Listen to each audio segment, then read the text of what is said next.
Sunlight poured through the wide windows of the daycare room, casting bright patterns across the vibrant mat where Clara Rodriguez sat cross-legged. A dozing child nestled in her lap.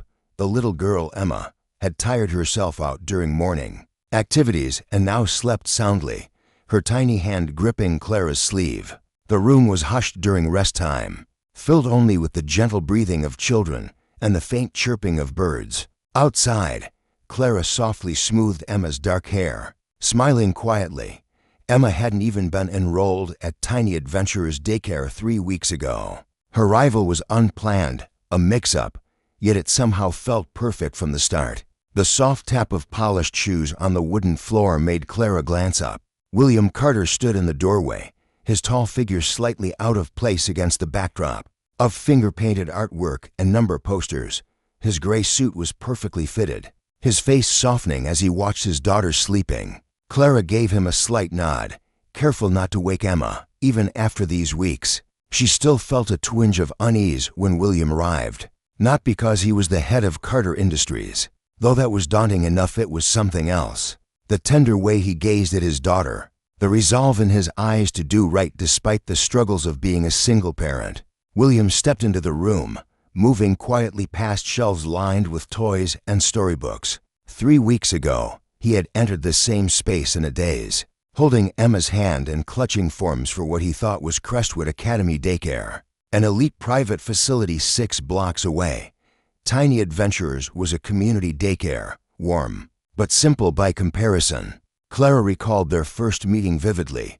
William had scanned the colorful walls in bewilderment, then down at his documents, then back at Clara with growing realization.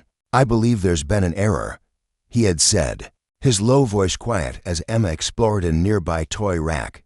Clara had calmly explained the mix-up, offering to help him reach Crestwood, but Emma had already found the story nook, her small face glowing with delight as she studied a picture book about ocean animals. "Daddy, look," she had called out, "they have jellyfish books." Now William knelt beside Clara and Emma on the mat, his costly suit wrinkling as he settled onto the floor. "How was she today?" he asked gently. "Wonderful," Clara replied. She helped plant daisy seeds in the garden and named all the plant parts. "She's very perceptive." Pride flashed across William's face. Since his wife's passing 2 years ago, he had poured himself into both his career and fatherhood with equal dedication. Clara had learned this slowly through their brief talks during drop-off and pick-up times. Emma stirred, her eyes fluttering open. "Daddy," she mumbled drowsily. "I'm here, sweetie," William said, his voice softer than any corporate meeting would ever hear. Emma smiled and reached for him. As William lifted his daughter into his arms, Clara noticed the contrast, his sharp business attire against Emma's paint-splattered play clothes. To worlds united by affection, Miss Clara showed us how butterflies grow from worms, Emma told her father, suddenly more alert.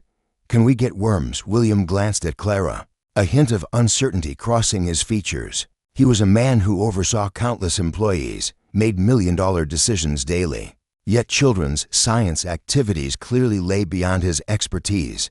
Clara smiled. "We have a take-home butterfly kit in the parent resource shelf. I'd be glad to show you how it works over the next few minutes." Clara explained the simple butterfly habitat while Emma gathered her backpack and drawings from the day. Other parents began arriving, filling the room with soft chatter as children woke from their naps. "Thank you for this," William said, holding the butterfly kit.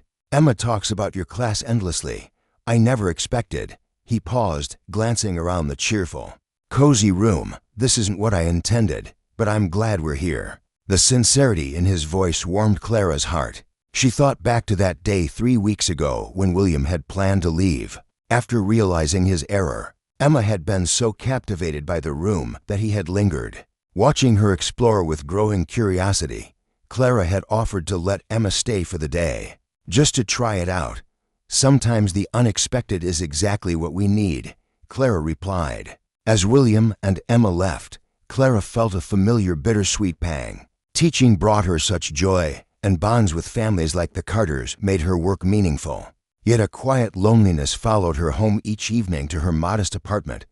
The next morning, Clara arrived early to set up the room, surprised to find William waiting outside the daycare entrance, holding 2 cups of coffee. "I hope this isn't out of place," he said, offering her one. "But I wanted to thank you properly for yesterday and all the days, really." Clara accepted the coffee, touched by the gesture. "That's very kind." Emma's mother used to handle all the schools, activities, doctors, William admitted, his voice softening with memory. "When Sarah died, I was utterly lost. I'm still learning. You're doing a wonderful job," Clara assured him, meaning it. Though Emma sometimes arrived in mismatched socks or with her hair slightly tangled, she was happy, secure, and loved. Over the following weeks, these morning talks became a quiet ritual. William would arrive a few minutes early, coffee in hand, and they would chat before the room filled with children. Clara learned about his challenges balancing work and fatherhood. William discovered Clara's passion for early childhood education and her dream of starting her own daycare someday. One morning, William arrived looking especially weary, the toll of sleepless nights evident in the shadows under his eyes. Emma had nightmares again, he explained when Clara asked if he was okay. "She's been asking about her mother more lately." Clara nodded sympathetically. "That's normal for her age. 4-year-olds start to process time and loss differently." Later that day, during quiet time, Clara found Emma sitting alone in the story nook, studying a family picture book with unusual focus. "That's a lovely book," Clara said, sitting beside her. Emma nodded seriously. "This family has a mommy and daddy. I just have daddy." "Families come in all kinds," Clara explained gently. "Some have a mommy and daddy. Some have just a mommy. Some have to daddies or to mommies. And some, like yours, have just a daddy who loves you so much." Emma considered this, her small brow creased in thought. "My daddy works a lot. He works hard because he loves you and wants to care for you," Clara said. "Do you have a family, Miss Clara?" Emma asked with a child's bluntness. Clara smiled softly. "I have my mom and dad, who live far away, and my cat, Paws." "No little girls?" Emma asked, surprised. "Not yet," Clara answered truthfully. That afternoon, when William arrived to pick up Emma, his daughter ran to him with unusual excitement. "Daddy, Miss Clara doesn't have a little girl, and her cat is named Paws, and she lives alone, and I think she needs more family." William's face flushed slightly as he met Clara's eyes over Emma's head. "I'm sorry," he began. Clara laughed. 4-year-olds aren't known for subtlety. After Emma gathered her things, William lingered, seeming uncharacteristically hesitant. "I was wondering," he said finally, "if you'd like to join us for dinner sometime.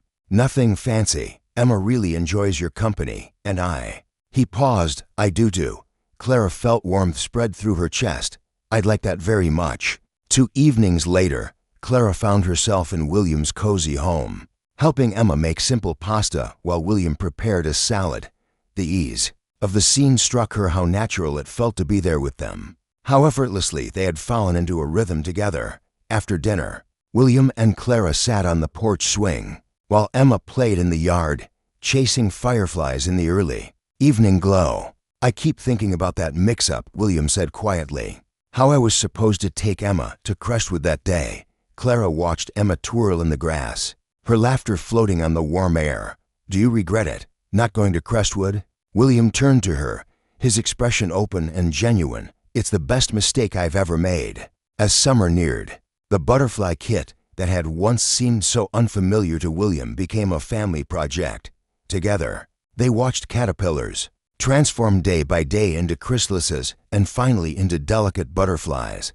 On release day, the 3 of them stood in the school garden, Emma between them, as the butterflies tested their new wings. "They're flying, Daddy, Miss Clara, look," Emma exclaimed, her face bright with wonder. William's hand found Clara's, their fingers intertwining as naturally as if they'd always belonged together.